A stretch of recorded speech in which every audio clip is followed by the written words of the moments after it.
Hello,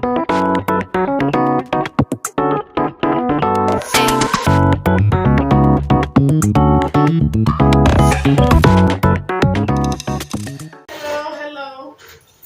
So today we're going to be talking about the Turpin family, and actually, it's a couple who um, who had foster kids. They had up to 12 or 13 foster kids, and they mistreated and abused these kids. So um, the father was at the time when they got arrested, the father was 57, and the mother, the foster mother, was 50 years old. So I had a chance to um, introduce this story to my friend Kurt here, and he was mind blown of how what these kids went through, how the foster parents were treating these kids. So what stood out the most to you about this story? The mistreatment, the abuse. Uh, I, I can't quite understand. Uh, you don't really treat animals that way. It's certain thing called animal cruelty. You treat the animal a certain way, they will put you in jail and penalize you. But to treat a human being like that, it's just mind-boggling. You know, I tell you, this is an interesting topic and story. Uh, yeah, and once as we get further in detail, uh, you'll see what we're talking about. My friend, You guys are still moving. she got pretty spaghetti over here looking pretty good, so You brought me this plate, yeah, dude. and I love to eat. So But okay. I mean, it's such it's a tragedy, and you would think this stuff happened in another country, but this is stuff that happened right next door in our country to certain people, in certain communities, certain families. And it's just mind-boggling. It just, anyway, it's shit would get more detail. So this incident, well, actually, the family was bouncing around different places, but the arrest was made in California.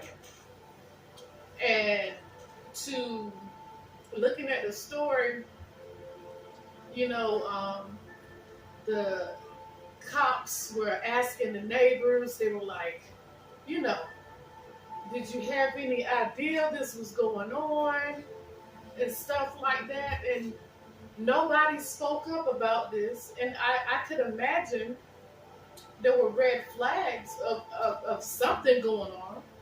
What would you think? Well, I mean, and that's another uh, thing that bothers me. Where these people live, that they live in close proximity to the neighbors. It wasn't like they was stretched out. The house was stretched far apart. It was close proximity. I mean, house right next door to each other, and so to speak. So now these people had 11, 12, or 13 foster kids from young to old. Okay, now if I'm living beside you, okay, and I want to mind my own business because everybody needed to mind their own business. But after a period of time, all these children that you have, and I can see if I miss two or three of them, but I don't see nobody in a long length of period of time. And then once I see you, hey neighbor, where the kids at? What are the kids doing? Yeah. I'm gonna ask. I'm just gonna say, and you can tell me something, or you can tell me a lie, or you can tell me something, because I'm gonna ask. You know what I mean? Because I don't see. So and that was another thing that bothered me, that the neighbors evidently they didn't, because these people live like that, and they didn't ask. The only way that this thing exploded is one of the 17-year-old girls had enough nerve when she got a chance to make a break. She finally done it because her sibling, the very small one, she got tired of looking at them being mistreated, and she said, if there's anything to be done, I'm going to do it. She made that move. So let's talk about the mistreatment. Okay, these kids was chained up. They could rarely go to the restroom. They would get in trouble. On top of that, they was fed peanut butter and jelly sandwich for a meal all day. You know what I'm saying? Peanut butter, jelly, and bologna sandwiches. I mean, these kids was so brainwashed that they thought it was a meal. These kids and this family, they was being tortured. That's what you call torture. Mm-hmm. Right. As far as mistreatment, abuse, all that too, but they was being tortured. Mm-hmm. I mean, I've been in the military. I never been in captivity as far as in a concentrated camp being captured. But this is what some of the shit they do when they get captured. Mm-hmm. Chained up, locked down, don't have no freedom to go to the bathroom when they get ready. A small handful of food all day long. It's the same scenario that these kids was being. Okay? They was being tortured. And that's supposed to love these children. Okay? Mm-hmm. Alright. Yeah, so we're gonna talk about another thing too. That was as far as school. Another reason why the neighbors didn't see these kids is because they wasn't allowed to go to school. I mean, like the kids, oh my gosh. Remember when the 17-year-old, she went out for an escape. She called 911. The brave little soul, I tell you. She was. She was brave little soul. She was. I mean, so she didn't know what street mean. She didn't know what medication mean. The agent behind, all of this was like, are you on any medication or anything? She didn't know what this stuff means. She didn't know. She was so far behind in time in her education. She didn't know the street she lived on. She didn't know her home address. And then when she did build up enough nerve to break away and call the police officer, "Are you injured?" She said, "What's that?"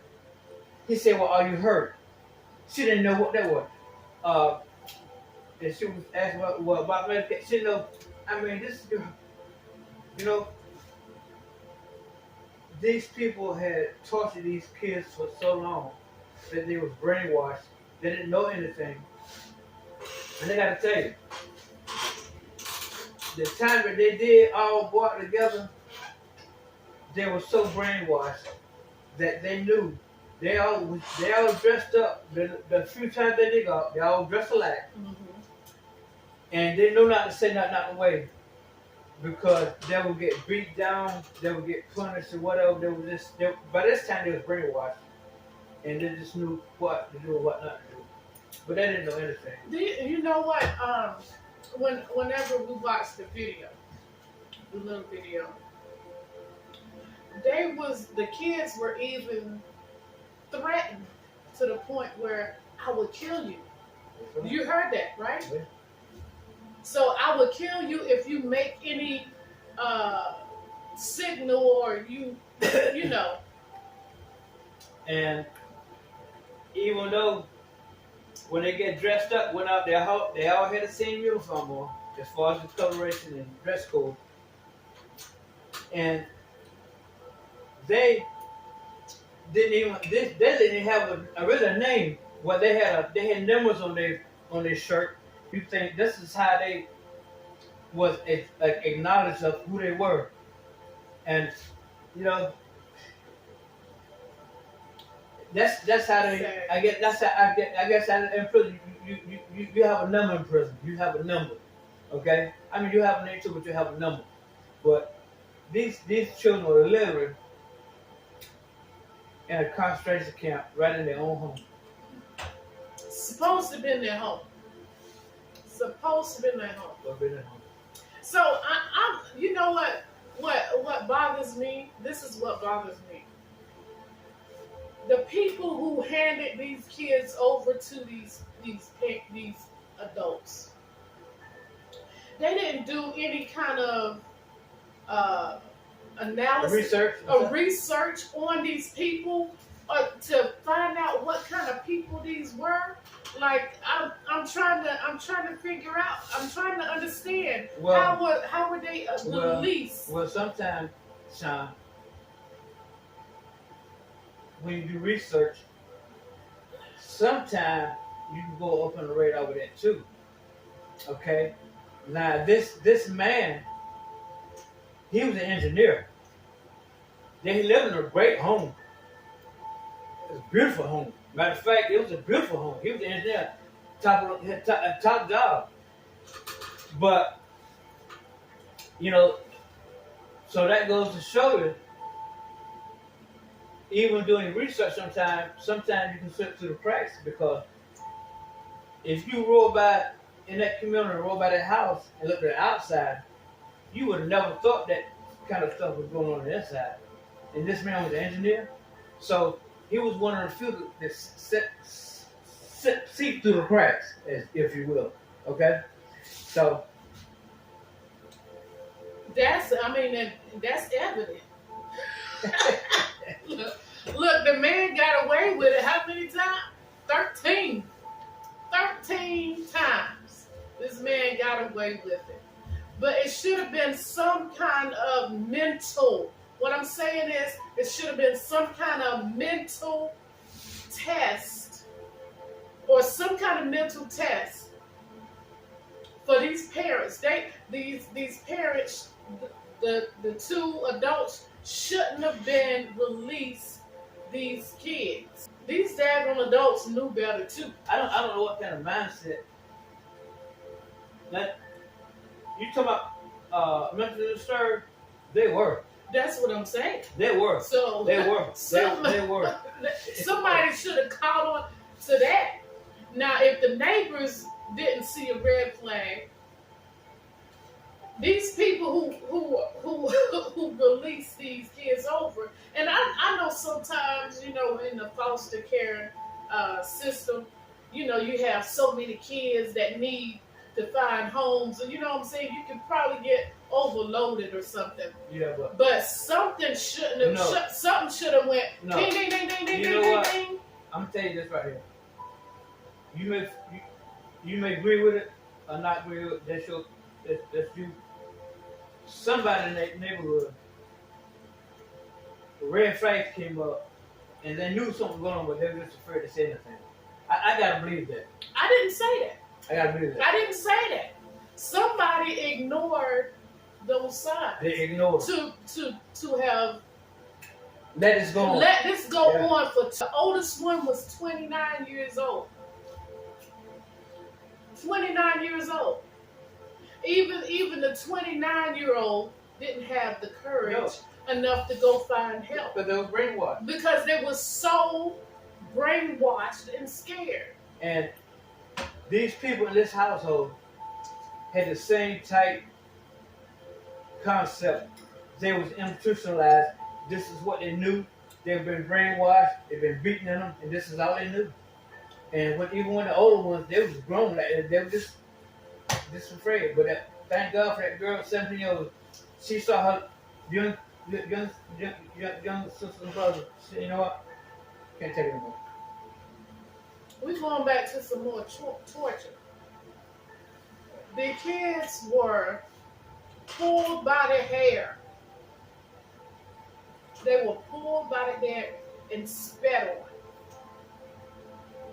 Now, just imagine somebody spitting on you, pulling you by the hair.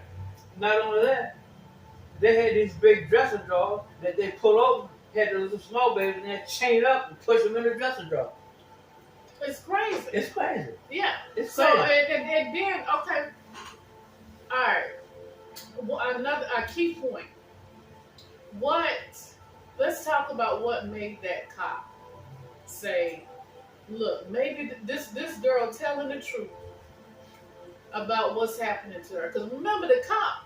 We saw the video, and the cop was like, do you have any proof?" What was her proof? You know the one thing that I believe what made that cop, because she didn't know anything. She was dumbfounded. She was ignorant to everything. She didn't know her address. She didn't know her daggone house number. She didn't know how to anything. She didn't know what the injury was. She didn't know what medication was. And for somebody saying, yo, he must have said, you know what? There's something wrong here.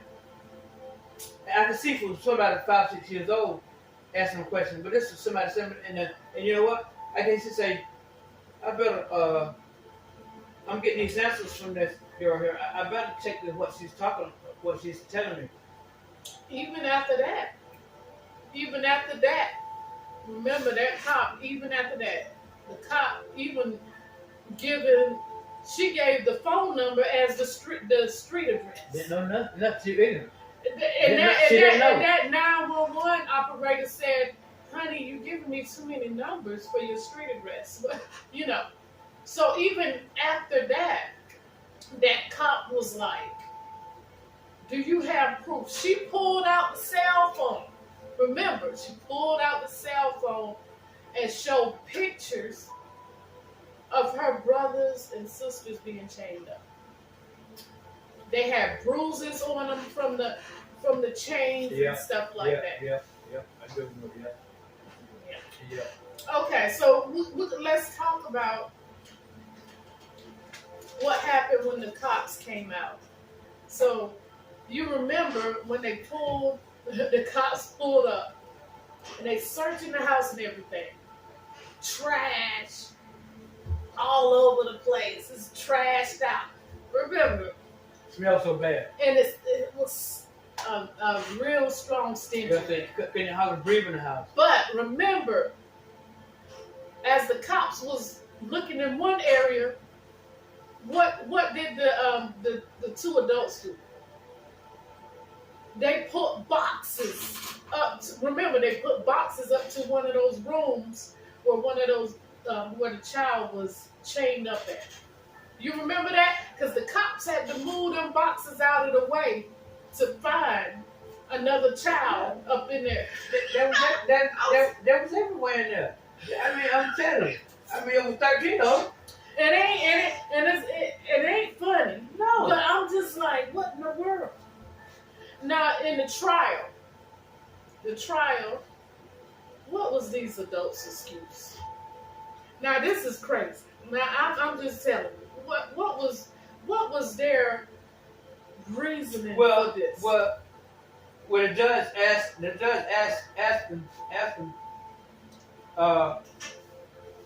a question, and the parents said, "Well, we had the best intentions for our children." Ow. The judge said, "I am one move. I am one move." They try to throw I'm one move. And what? Go ahead. I'm one move. But these kids, they and this girl told the police, somebody asked me when last time I had a bath. She said, "It's almost a year since I had a bath." A whole year. I mean, if a person goes without a bath for a week, you can smell them walking around. But I'm just saying, for a whole year, this is oh my crazy. goodness! And imagine the oil and dirt stuck to their skin. And this house was so filthy. Then the girl said, "You know what? The house and our room stunk so bad, we couldn't even hardly breathe."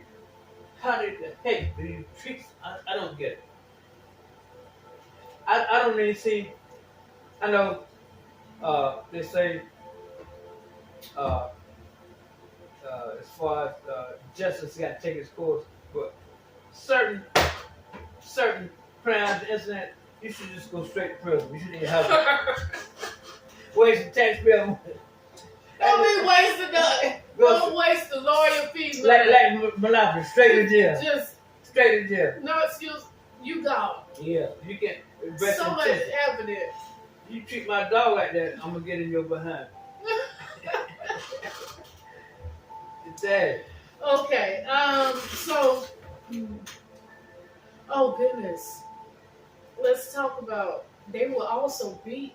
They wasn't just chained, spit on, dragged, pulled by the hair. They were beaten till blood was showing. Like I mean. So this is my question too. So how are you going to not give a home check? Aren't the foster people supposed to follow up after they get these That's kids? another thing. Good question, Sean. I'll be back. That's a very good question. Seems like you will have some follow-up. Where's the follow-up? After so many months or so, how long did they check? Where's the follow-up? There was a failure in the system. And I would believe just like there was failure in the system. It had to be a great failure in the system because it was. I could have, even with the child support, you get child support in certain states. You cannot leave if one of the parents get custody over, if you got split custody or whatever. You can't leave state. But these people, they was bouncing around from everywhere. There was a breakdown in the system somewhere. A breakdown that don't need to be, because not in a case like this, no. Not in any case. You know what I'm saying? But see, and then just imagine how many of your neighbors you walk outside or drive down the highway, they just waving. So it's just nice. How many of your neighbors could be going through the same thing that these people are going through? Yeah, because it happens. I remember, I don't know how many years ago, it might have been 10 or 15. I saw on the TV, I forgot what state it was in, it might have been New Jersey, somewhere else, I don't know. But this was on one child. I don't know if it was they a foster child, or it was their own child, but they locked this kid up down in the basement, young girl, and she was down in that basement for about like 10 years. You couldn't come out for no sunshine, no air, nothing. She was locked in there. And that's another thing I'm saying, the next door neighbor, that's why you see the kid. Okay, where's what I don't know what her name was, where's such that? You didn't ask the question, but I'm just saying. Yeah, I mean, but then she finally found a way. They let their guard down, and she found a way to get out of there and will go run for help. But I gotta tell you, this happens. This not only happens in other countries. It's right around us. You never know. Never know. Stay alert. Keep your eyes open. And after a while, if you feel like you need to say something, go to the authorities and ask them about something. Yeah. Yeah. And the thing is, people now is like, oh, I don't want to snitch. I don't want to do this. There's certain things you don't snitch about. And there's certain things you got to. That's right. Especially when you have lives, even the elderly. Yeah. And kids, innocent people at stake. You have to, if you don't want to make yourself known, to make yourself anonymous. I still can't get over. I can't get over this story. Okay, you folks have got to see the video inside this house. The little video you're gonna see. You got to see this here and take it at heart, because this is a serious thing. It was foul. It was dangerous. These kids and grown up are ruined for the rest of their life. They are. Traumatized. I mean, I'm telling you, when these kids, when they did finally dress up, and they went out somewhere with the family. They didn't even know how to act around people. They didn't know how to act around people. They didn't know what to say. They didn't know how to act around people. I'm telling you, it's sad. So you gotta watch the video and follow it up. So the great thing about this, the story does end well. The kids are safe now. The kids are safe in better hands now. They're getting their education and stuff like that. But the one thing that's going to take a long time to rebuild is their thought process. Take a long time. It's going to take a long time. And I gotta read. Some of them might not know him, but it's gonna take a long time because I don't know how you get over that. I mean, you might get past it, but it's always in back in your mind of how you was, especially the small ones. They might can grow out of it. The very small ones, you know, but the grown up, they done been taught it so long, but you know what I'm saying? Either way, it's a bad. It's bad. It's really bad. Yeah. So 4 years later, these remember the 17-year-old and one of the older ones, they were able to talk about this and to be halfway. They were. I was proud of them in too. place. They were strong. Yeah, they were. And everything. Yeah. Just so you want to follow up on the story, look up the Turpin family. It's all over the news. And during this video, I will be flashing certain pictures to just give some input, give you some insight on, or just some about screenshots this story. Yeah. But if you see anybody, like I'm telling you, don't think you're a snitch. Listen, let me talk. Don't think you're a snitch just by helping somebody, because you never know when you dig into something. If you have this red flag, say something to somebody. You don't have to tell the whole world that I went and told. No, say something. If you have a strong inkling about something, say something to somebody. If you want to stay anonymous, stay anonymous. But you never know when you dig deeper into that situation that you may find something that you like, okay, man, this is the reason why. I am so glad that I did this. Yeah. Absolutely. I believe you're right. Don't be afraid. You got human lives involved, you know, and after a while, you can go to the authorities or somewhere and where you live at and give them your statement of what you believe is going on, and they'll sort it out. They'll gradually look into it. You know what I'm saying? Like you said, you can be honest, but don't sit back and do nothing. Don't be scared. You know, if it isn't in your gut, and you know after a period of time, and you know something, just go tell somebody. You could say somebody's life. Yeah, exactly. It may be one of what I'm drinking. This is what I'm drinking. It has Snoop Dogg face on it. So, thank you for listening. And until next time. Adios.